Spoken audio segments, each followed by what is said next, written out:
ಇಂಡಿಯಾದ only diesel hatchback ಯಾವುದು ಗೊತ್ತಾ? ಟಾಟಾ ಅಲ್ಟ್ರೋಸ್.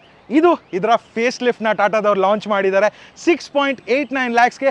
ಎಕ್ಸ್ಟೀರಿಯರ್ಸಲ್ಲಿ ನೋಡಿ connected tail lamps, 360 degree camera, ಹೊಸ ಅಲ್ಟ್ರೋಸ್ ಲೋಗೋ ಜೊತೆಗೆ ಇಂಟೀರಿಯರ್ಸಲ್ಲೂ ಹಲವಾರು ಚೇಂಜಸ್ ನೋಡಿ. ರಿಯರ್ ಡೋರ್ ಓಪನ್ ಮಾಡಿದ್ರೆ 90 ಡಿಗ್ರೀಸ್ ಓಪನ್ ಆಗುತ್ತೆ.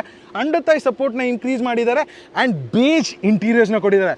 ಫ್ರಂಟಲ್ಲಿ ನೋಡಿದ್ರೆ ನಮಗೆ flush door handles with request sensor, 2 spoke steering wheel, 10.25 inch 2 display ಇದೆ, ವೈರ್ಲೆಸ್ ಚಾರ್ಜಿಂಗ್, ಹಾಗೆ ಸನ್ ರೂಫ್ ಕೂಡ ಸಿಗ್ತಾ ಇದೆ. 16 ಇಂಚ್ ವೀಲ್ಸ್ ಕೂಡ revise design, but front end change ಮಾಡಿಬಿಟ್ಟಿದ್ದಾರೆ.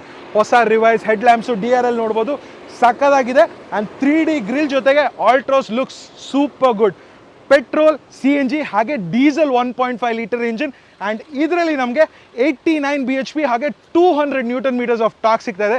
ಈ ಟಾಪ್ ಎಂಡ್ ಗಾಡಿ ಬಂದು ಆಲ್ಮೋಸ್ಟ್ 11.5 ಲಕ್ಷ ಆಗುತ್ತೆ. ತೊಗೊತೀರಾ ನೀವು?